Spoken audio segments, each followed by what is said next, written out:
Dans les titres de l'actualité ce soir sur Canal 3 Bénin, le chef de l'État dans la tournée nationale a pris fin ce week-end et la dernière étape de ce périple, c'est la commune d'Adjohon, une étape choisie par Patrice Talon pour lever l'équivoque à propos de sa candidature pour la prochaine élection présidentielle. Nous allons l'écouter dans ce journal. Au lendemain de l'annonce officielle de candidature du chef de l'État, les militants et autres soutiens du candidat président cachent à peine leur satisfaction. Lien national fait partie de ces mouvements qui félicitent et encouragent Patrice Talon pour sa décision. Les responsables de ce creuset ont animé un point de presse dans l'après-midi de ce dimanche pour faire savoir leur joie à l'opinion publique. Nous les écouterons dans un instant. Et puis éducation avec l'organisation non gouvernementale Cap Équilibre qui tente de donner le goût de la dictée aux écoliers. C'est à la faveur du concours dénommé la dictée du président dont la phase nationale a eu lieu hier samedi à Cotonou. Et l'occasion a été saisie par les participants pour exceller, nous dirons, nos reporters Assiomo Kanyan Siongbon et Henri Ganti. Voilà pour le sommaire. Bien bonsoir et bienvenue à notre grande édition du soir de ce dimanche 17 janvier 2021. Une édition que nous allons commencer par la tournée nationale du chef de l'État. Cette tournée commencée le 12 novembre 2020 a pris fin en début de ce week-end. Et la dernière étape, c'est la commune d'Adjohon dans le département de Louémé. Ici, Patrice Talon a saisi l'occasion pour lever l'équivoque à propos de sa candidature pour la prochaine élection présidentielle. Écoutons ici le chef de l'État qui est précédé du maire d'Adjohon.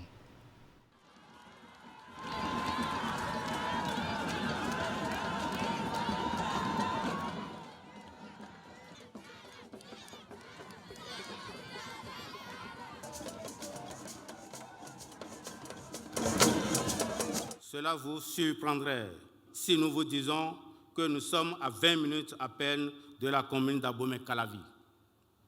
Il suffit d'aménager le tronçon qui va de l'arrondissement de Codé dans la commune d'Adjohon en passant par Zé et Zinvier pour la construction d'un seul pont pour favoriser l'écoulement de la production agricole. La réalisation du projet d'asphaltage dans la commune en vue de désenclaver certaines localités et d'améliorer la mobilité urbaine. Le renforcement du programme de microcrédit à l'AFIA et l'extension de son bénéfice aux agriculteurs. La commune que j'ai l'honneur de diriger produit 90 tonnes de poissons par an, dont 60% sont achetés par le Burkina Faso.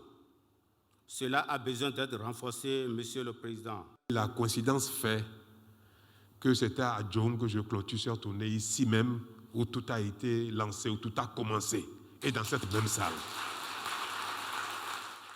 Je saisis l'occasion de ce jour, dans cette même salle, pour dire merci à mes compatriotes, mes frères et sœurs du Bénin entier, de l'Est à l'Ouest, du Nord au Sud,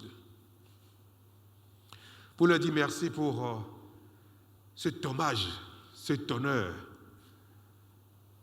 pour m'avoir fait confiance il y a 5 ans et m'avoir confié cette lourde responsabilité de conduire notre destin commun, de conduire nos efforts, nos peines, nos sacrifices, de conduire notre action commune pour l'intérêt de nous tous globalement et pour l'intérêt de chacun pendant 5 années durant.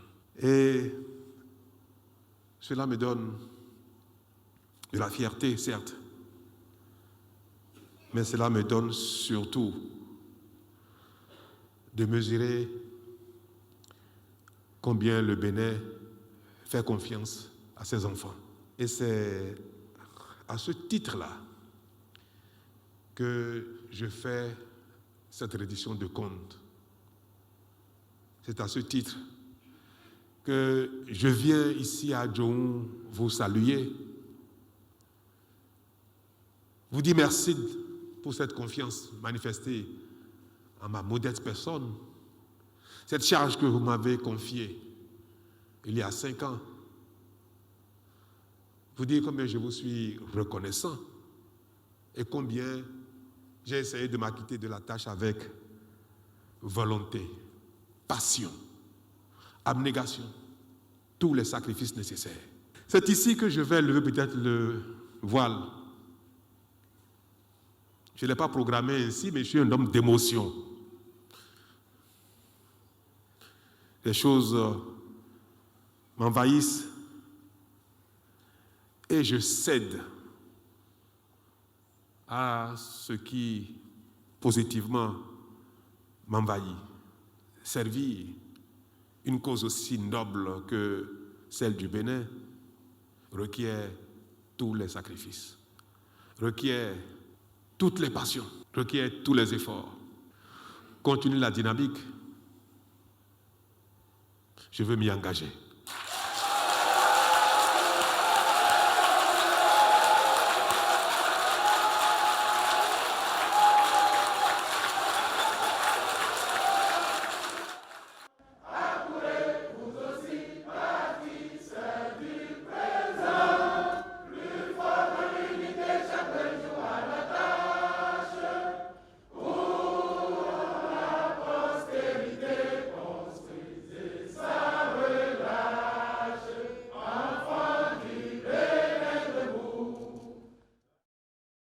Voilà l'aube nouvelle pour clôturer cette annonce solennelle du chef de l'État qui, il faut le dire, a décidé de briguer un second mandat. Et justement, pour le scrutin présidentiel de 2021, Patrice Talon est le candidat de l'Union progressiste. Ainsi en a décidé le bureau politique du parti, est réuni en session extraordinaire hier samedi à Abomey-Calavi. Retour ici sur les temps forts de cette rencontre stratégique de la plus grande des formations politiques au Bénin. Suivez.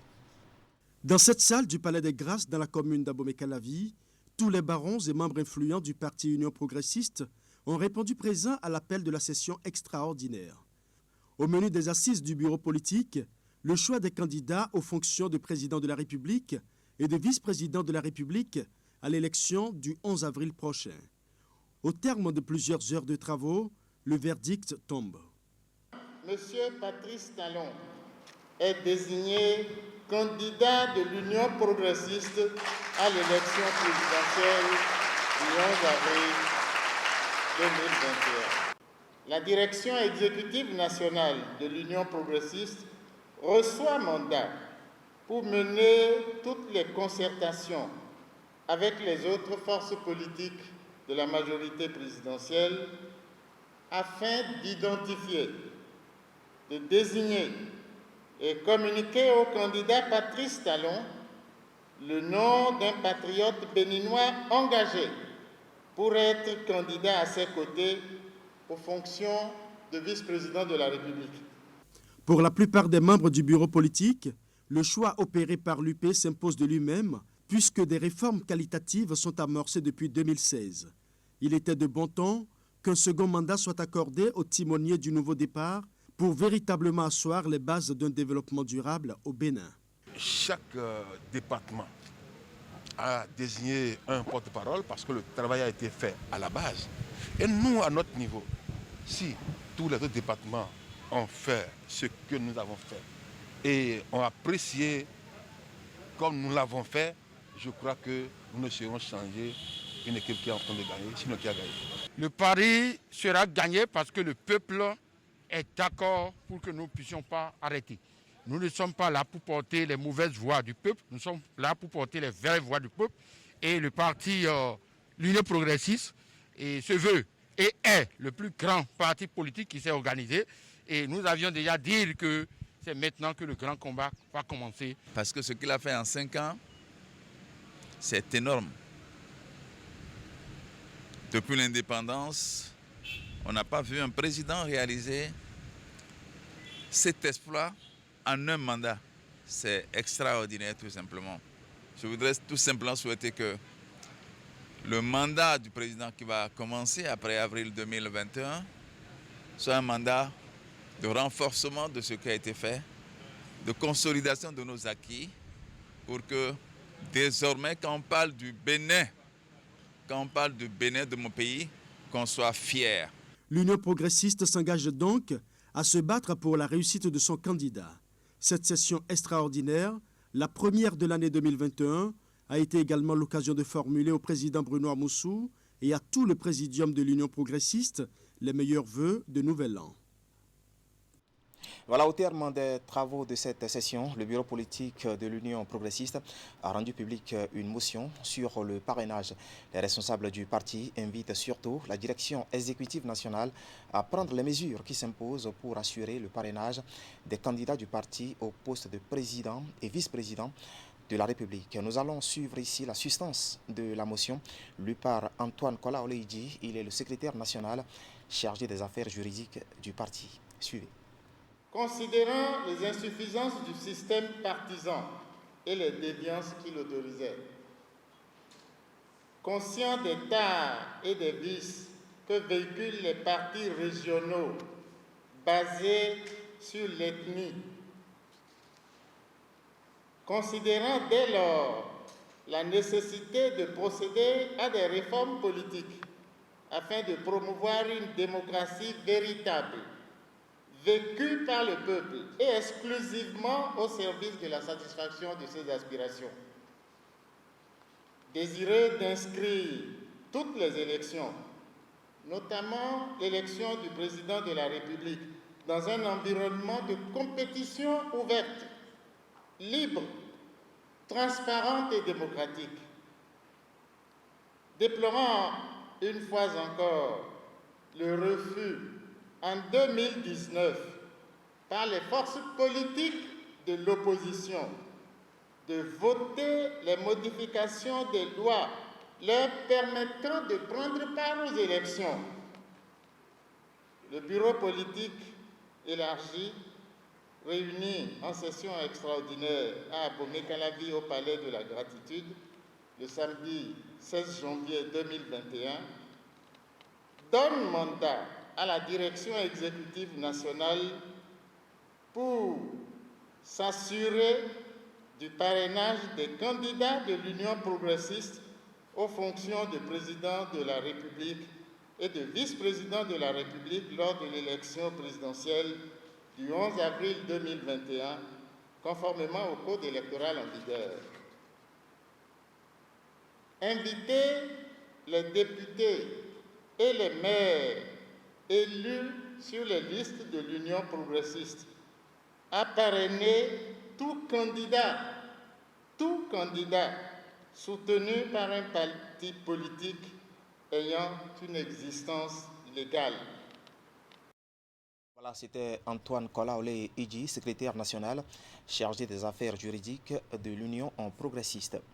Politique encore, et au lendemain de l'annonce officielle de candidature du chef de l'État, les militants et autres soutiens du candidat président cachent à peine leur satisfaction au nombre de ces mouvements en lien national dont les responsables félicitent et encouragent Patrice Talon pour sa décision. C'est à la faveur d'un point de presse animé dans l'après-midi de ce dimanche à Cotonou. On écoute ici un extrait de la déclaration lue par le président Smith Herman Ahmadjino.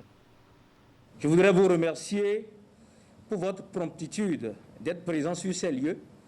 C'est un endroit historique pour nous, car il nous a porté chance. Cette même salle, au chant d'oiseaux, a porté bonheur et chance au mouvement associatif Lié National, le premier mouvement qui a jeté le pavé dans la mare en croyant que, à 10 mois des élections, nous étions au 15 juin 2020, à 10 mois des élections présidentielles, qu'il était important, quand vous appartenez à un navire avec un capitaine qui vous conduit avec dextérité, qu'il est important, quand il remplit encore les conditions constitutionnelles, de lui dire « reviens ». Reviens pas pour toi, mais reviens pour nous. Reviens pour ton peuple. Reviens pour le Bénin. Cet appel a finalement reçu un écho favorable le 15 janvier 2021, c'est-à-dire après 7 mois, jour pour jour. C'est la preuve que le chef de l'État est à l'écoute de Lié National. Le président Patrice Talon est à l'écoute de son peuple. Ce peuple qui ne veut pas perdre de sitôt un vaillant combattant. Nous ne pouvons que féliciter celui-là qui a pris une décision aussi courageuse. Ensemble, tous les liés du nord au sud et de l'est à l'ouest disent bravo et merci au président Patrice Talon. Toutes nos admirations, Monsieur le Président. Nous voudrions par cette occasion rassurer le président Patrice Talon de notre ferme engagement à mouiller les maillots dans tous les hameaux du pays pour un chaos retentissant et sonnant dans les oreilles de sourds au soir du 11 avril 2021. Notre engagement ne se limite pas dans les discours. Un travail de fourmi, un travail acharné de fourmi pour un retour triomphal à la marina se fait déjà sur le terrain et doit continuer. La preuve, au cours de la tournée du chef de l'État dans les 77 communes, la mobilisation de l'Union nationale a été remarquable à toutes les escales. C'est le moment de remercier tous les membres des coordinations départementales, communales, d'arrondissement, sous la supervision du Bureau national, qui ont veillé à la réussite parfaite des différentes activités, surtout à la confirmation de la suprématie de l'Union nationale sur toute l'étendue du territoire national. Tous les Béninois sont convaincus que la dynamique ne doit pas s'arrêter. Sincère merci au président Patrice Talon, qui a répondu à l'appel de son peuple. Nous, les liés, nous célébrons déjà le chaos du 11 avril. Nous sommes même dans les préparatifs pour l'investiture. Nous sommes pressés de découvrir la renaissance du Bénin dans la continuité de la dynamique. Et ce deuxième objectif sera atteint grâce à vous et à nous. Le deuxième objectif, c'est le chaos qui va se matérialiser en renforçant le taux de participation aux élections présidentielles du 11 avril 2021. Voilà, c'était le président du mouvement politique Lien National. Et tout comme se creusait, le parti Mouel Bénin aussi remercie et félicite le chef de l'État pour cette annonce. Les responsables de cette formation politique disent surtout être soulagés. Écoutons ici un extrait de la déclaration rendue publique par le président de Mouel Bénin, Jacques Ayadji. Ce qui est dit, a dit l'artiste, et repris par un grand homme politique de ce pays. Et j'ajoute, à ma qualité de président de Mouel Bénin, que ce qui est dit sera fait. Et il est déjà fait avec cette annonce du président de la République qui réjouit tout le pays. Mouel Bénin insiste et persiste. Ce qui est dit sera fait et ce qui a commencé en avril 2016 va se poursuivre. Tel un prophète, nous avions désigné le président Patrice Talon comme candidat de notre formation politique aux élections présidentielles d'avril 2021. C'est un atout à Mouel Bénin. Tel une charpente crédible et loyale à la maison, et surtout à l'image de notre dénomination, la moelle épinière, qui soutient l'organisme et dont dépend la vie, nous avons perçu très tôt et avons agi en conséquence à l'occasion de la tenue de notre Conseil national du 9 août 2020 au Golden Tulip Hotel et notre congrès extraordinaire des 26 et 27 septembre 2020 à la salle privilège d'Abomey-Calavi. D'aucuns avaient à l'époque tourné en dérision notre décision de désigner le président Patrice Talon comme notre candidat en parlant d'agitation, non sans emporter notre sourire de gens avertis et loyaux. Aujourd'hui, l'annonce est faite. Suite à notre désignation, la première au moment où personne n'y croyait, la plus bienveillante et salvatrice, vient de tomber ce 15 janvier 2021 à Adjoum, dans la vallée de Lomé, et à la grande satisfaction de tous. Patrice Talon est candidat aux élections présidentielles de 2021. Merci au président Patrice Talon de ne nous avoir pas fait mentir. Maintenant, passé le soupir de satisfaction, il ne nous reste qu'à rester mobilisés pour une campagne électorale à la hauteur de l'ambition. Là encore, Mouel Bénin en avance par ses rendez-vous du mercredi. Ces capsules que les gens ont du plaisir à voir et à écouter sur les réseaux sociaux et dont une compilation sera bientôt sur support adapté à la disposition de tout le peuple béninois. Dans la vérité, nous travaillons pour la patrie. Ce slogan nous colle comme une seconde peau. Merci encore au président de la République de ne nous avoir pas fait mentir. Donner raison à Moël Bénin est déjà la preuve de tout le crédit que vous accordez à votre parti, à notre parti, Moël Bénin. Voilà, c'était Jacques Ayadi, président du parti et mouvement des élites engagées pour l'émancipation du Bénin. On parle de fin de mandat, sinon fin de premier quinquennat pour Patrice Talon. Maintenant, allons scruter ses réalisations. Et nous allons d'abord faire escale à Godomé, dans la commune d'Abomey-Calavi, où les axes routiers sont transfigurés. Ces derniers sont désormais asphaltés et éclairés grâce au programme d'action du gouvernement. Du coup, des phénomènes comme l'inondation et l'insécurité relèvent désormais d'un souvenir lointain pour les populations qui, elles, cachent à peine leur sentiment de satisfaction. Le constat est signé Nagui Balagbe et Elvis Tonokwa.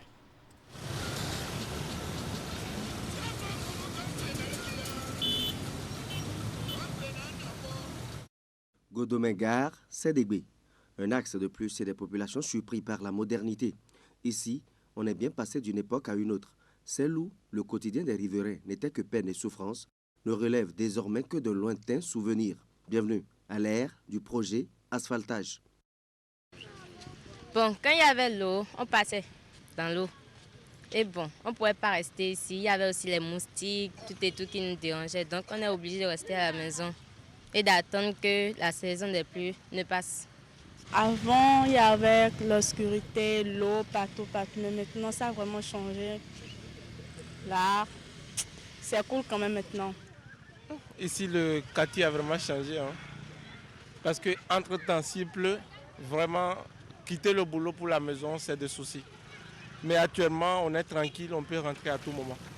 Désormais, la voie passe et ce n'est pas que de jour.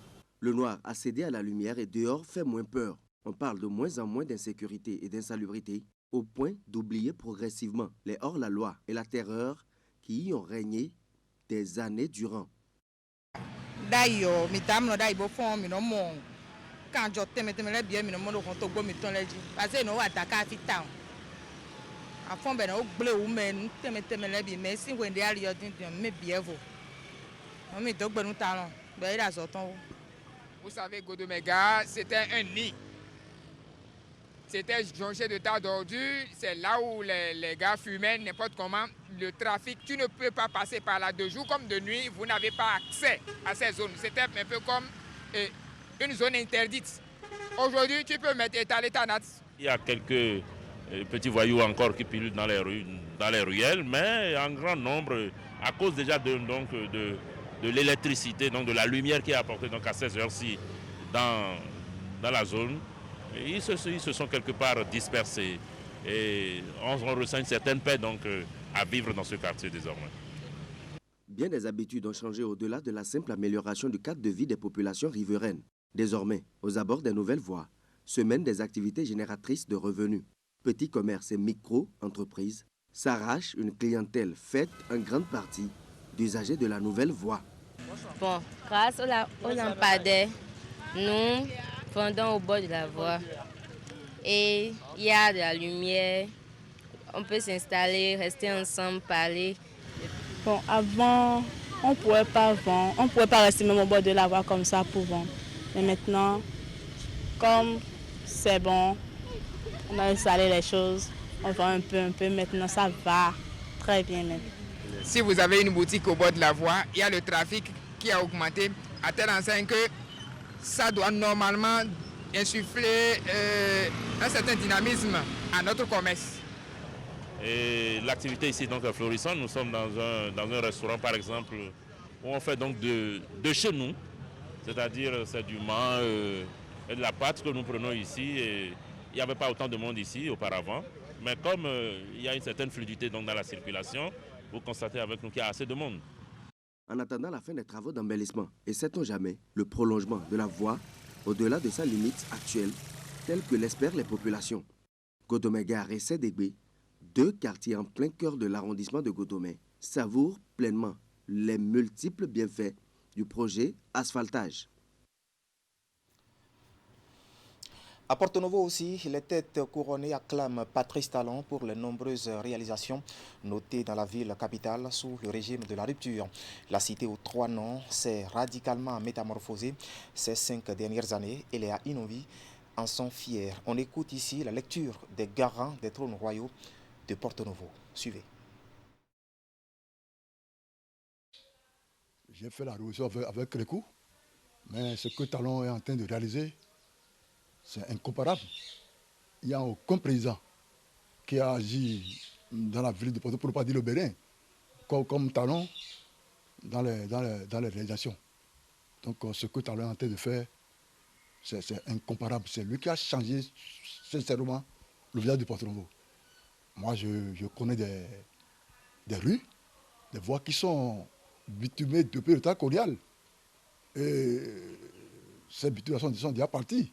Et Talon a eu le courage de changer le visage de cette ville. Donc c'est un président qu'il faut apprécier. Hein? Porto Novo a changé, hein? Il fait sur tous les plans. Moi, j'ai posé plusieurs pierres avec le président Yaébori. Des pierres qui n'ont jamais eu de succès, qui ne sont jamais réalisées. On a posé des pierres sur plusieurs routes là, qui n'ont jamais eu de... Ces travaux n'ont jamais débuté jusqu'à présent. Est-ce que vous voyez? Donc, Talon a pris le courage, une ferme détermination de changer la vie de Porto Novo. Et Porto Novo a changé en son temps.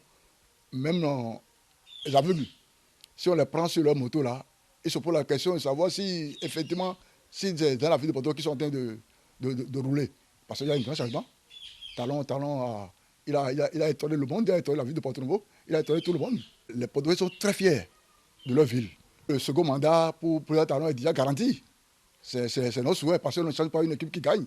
Si jamais on n'arrive pas à ce qu'il... D'où son mandat, les travaux seront bloqués. Hein, les Porto Novo savent déjà que Talon doit continuer avec le second mandat pour que les travaux entamés soient réalisés. Porto Novo, en tant que capitale, n'avait pas avancé. La barre est trop bas. Mais aujourd'hui, oui, nous avons vu quelqu'un, un brave homme qui a dit et qui fait, qui a mis Porto Novo sur les rails de la capitale. Les traversées de Porto Novo sont prises en compte, bien tracées, bien faites, si bien que quelqu'un qui était à Porto Novo il y a 3 ans arrive aujourd'hui, va se rechercher, où suis-je, comment ferai-je, et je dois prendre un ZEM, lui dire où je vais, et il va m'emmener. Porto Novo éclairé, ville éclairée, parfaitement éclairée, et vraiment, c'est l'incroyable qui est en train d'être réalisé. Mais allons-nous laisser cet homme partir avec tout ce qu'il a entamé? Non. Il faudrait qu'il poursuive sa marche, qu'il continue. Parce que quelque chose me tient à cœur, quelque chose me fait trop de mal. La construction de l'hémicycle qui est au pont, qui a été abandonné, des milliards abandonnés là, ça me fait trop mal. Donc, quand quelqu'un commence, il faudrait qu'il termine pour être réalisateur.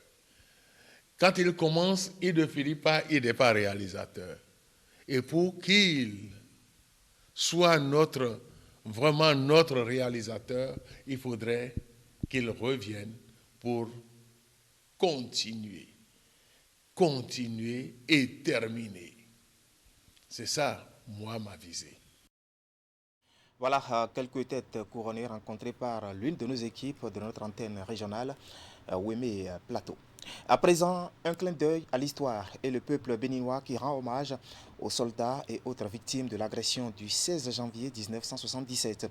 Une cérémonie de dépôt de gerbes a été organisée hier samedi, 16 janvier 2021, à la place du souvenir à Cotonou. Cérémonie présidée par le chef d'état-major général des forces armées béninoises. C'était en présence des familles des victimes. On va faire le point avec Clément Tchadé et Moufid Sabouan. 44 ans après l'agression armée du 16 janvier 1977 organisée par les mercenaires, le Bénin se souvient encore de ses compatriotes qui ont farouchement défendu le drapeau national. Ce samedi, le chef d'état-major général des forces armées, en collaboration avec les autorités, a procédé au dépôt de gemmes en mémoire des martyrs. Une manière de rendre un vibrant hommage à ces martyrs autres valeureux de la République pendant la période révolutionnaire. Un hommage national rendu sous le regard des familles des victimes et autres anciens combattants ayant été au front de cette agression. J'étais tout petit quand mon papa est parti. Je le regrette jusqu'à présent. On était tous à la maison quand la radio a dit que les mercenaires arrivaient. C'est pour la première fois que moi j'ai entendu le mot mercenaire. Quand ce gouvernement arrive, on se présente, on va à la présidence, mais on ne nous a pas oublié, on ne nous a pas oublié. C'est tout ce qu'on nous dit. On ne nous a pas oublié, on ne nous a pas oublié. Le régime la passe. Quand le régime vient, c'est toujours la même chose. Donc, on est découragé. On a de l'amertume dans le cœur. On est laissé à bas âge. On est orphelin jusqu'à aujourd'hui. Bon. On garde ça comme ça. On ne nous dit rien. Bon, on a été plus ou moins indemnisés. Et le reste, rien. Donc, nous sommes là. Chaque fois, on arrive ici nous-mêmes pour le dépôt de gerbes en leur mémoire. Dans cette farouche défense de leur patrie, le Bénin, au cours de laquelle ils ont mis en déroute les assaillants, certains compatriotes ont payé un prix fort perdant la vie. C'est pourquoi, au nom de la République, le chef d'état-major général des forces armées salue la mémoire des victimes qui se sont sacrifiées pour leur pays. Nous le faisons pour pouvoir rappeler ces faits qui sont déjà connus, pour que cela ne soit pas oublié d'une part, et que la génération montante puisse se rappeler du courage, de l'abnégation des Béninois qui se sont battus pour défendre notre territoire, qui est notre propriété, qui est notre chose commune. Comme vous le voyez aujourd'hui, l'État se souvient d'eux. Et comme je vous ai dit, rappeler, c'est quelque chose qui existe. Et pour ne pas oublier, on demande à l'intéressé de se rappeler de cela. C'est connu, l'État, dans le temps, s'est occupé des gens, des parents, de ceux qui sont tombés, qui ont pu être recensés. Pour rappel, ces assaillants étaient venus au Bénin dans l'intention de renverser le pouvoir révolutionnaire de Mathieu Kérékou, qui selon eux tenait le pays d'une main de fer. Mais grâce à ceux qu'on appelle aujourd'hui les martyrs, le plan s'est heurté à la farouche détermination de ces derniers. Pour les autorités civiles et militaires, la gloire aux martyrs du 16 janvier 1977 est immortelle. Instant solennel donc. Cela fait exactement 44 ans que cette attaque des mercenaires contre le Bénin a été déjouée. Néanmoins, il y a eu des victimes, aussi bien dans le rang des militaires que celui des civils. Et hier samedi 16 janvier 2021, jour de commémoration de ce triste anniversaire, eh bien, le Comité national de réhabilitation des victimes a rendu public une pétition pour le respect de l'histoire nationale. La dite pétition est lue ici par le président de ce comité, Frétus Émile Aguillard. Suivez. Considérant que l'histoire est l'expression véridique du passé de chaque peuple, dans ces moments de bonheur comme dans ces moments de malheur, considérant que toute altération en bien comme en mal des faits historiques est une altération de la mémoire collective du peuple, sujet et objet du fait historique. Considérant que le dimanche 16 janvier 1977, notre pays a bel et bien été victime d'une agression barbare perpétrée par une horde de mercenaires qui sont venus régler de manière violente les contradictions internes à notre peuple. Considérant que le peuple érigé à la mémoire des victimes de la dite agression est là pour témoigner de nos errements dans la quête légitime de notre peuple pour une société fondée sur la démocratie, le progrès et la justice sociale. Les Béninoises et les Béninois, signataires de la présente pétition, soucieux de léguer aux générations futures un patrimoine historique débarrassé de tout maquillage afin de permettre à leurs descendants de connaître le passé de leur patrie en toute vérité, afin non seulement de se souvenir des erreurs de leurs aînés, mais surtout d'en tirer toutes les leçons pour éviter de répéter les mêmes erreurs. Demande à l'Assemblée nationale et au gouvernement de la République du Bénin de prendre toutes les dispositions légales pour 1. Renoncer à l'appellation fumeuse et vague de place du souvenir donnée au monument érigé en hommage aux martyrs du 16 janvier 1977. 2. Réhabiliter purement et simplement l'ancienne appellation de place des martyrs du 16 janvier 1977, qui est la seule et meilleure façon de respecter l'histoire, mais aussi et surtout la mémoire de ceux qui ont, dans un élan de générosité patriotique, accepté de faire le don suprême et sublime de leur vie pour sauver la patrie en danger. Gloire immortelle aux martyrs du 16 janvier, gloire immortelle au peuple béninois tout entier. La révolution ou la mort. Prêt pour la révolution, la lutte continue.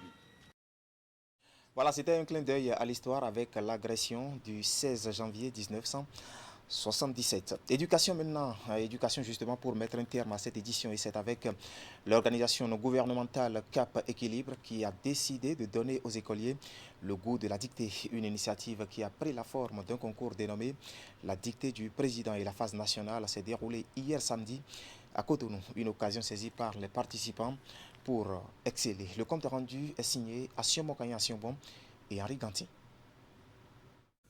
Clovis Sambieni, élève en classe de CM2, est au plan national le meilleur de l'édition 2020 du concours, la dictée du président. Cette première édition a vu la participation de 123 élèves de CM1 et CM2 venus de tout le Bénin après les phases départementales. Avant le déroulement de l'épreuve, le ministre d'État Abdoulaye Biotchane a exhorté les participants à la concentration. Chacun de vous ici, chacune de vous est appelé à exceller dans une autre matière que le français demain. Parce que vous avez la capacité de comprendre cela. Donc félicitations à vous encore. Je vais être très heureux après d'apprendre, de connaître les résultats et de savoir qui parmi vous est le meilleur ou la meilleure des meilleurs. Parce que ici, vous pouvez retenir ça en entrant chez vous. Vous êtes parmi les meilleurs du Bénin. Les encouragements du ministre d'État ont eu leurs effets. Clovis Sambieni et deux autres sont les meilleurs au plan national.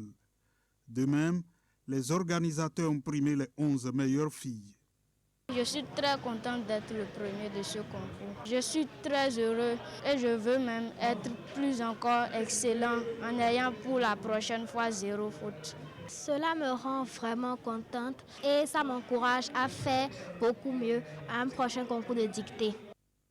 L'ONG Cap Équilibre est partie du fait qu'il faut amener les autorités à s'intéresser à l'éducation des enfants. Elle a aussi pensé créer l'émulation à la base en organisant le concours.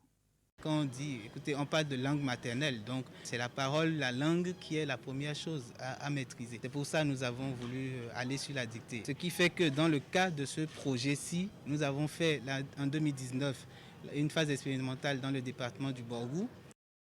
L'ONG Cap Équilibre s'engage à suivre l'évolution de ses enfants. En dehors des 3 premiers et des 11 meilleures filles qui ont reçu d'appui financier, tous les participants à la phase nationale ont été primés.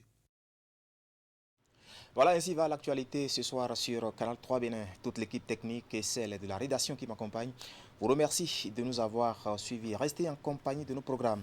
Juste après le générique de fin de ce journal, je vous retrouve pour la revue de presse hebdomadaire. À très vite donc.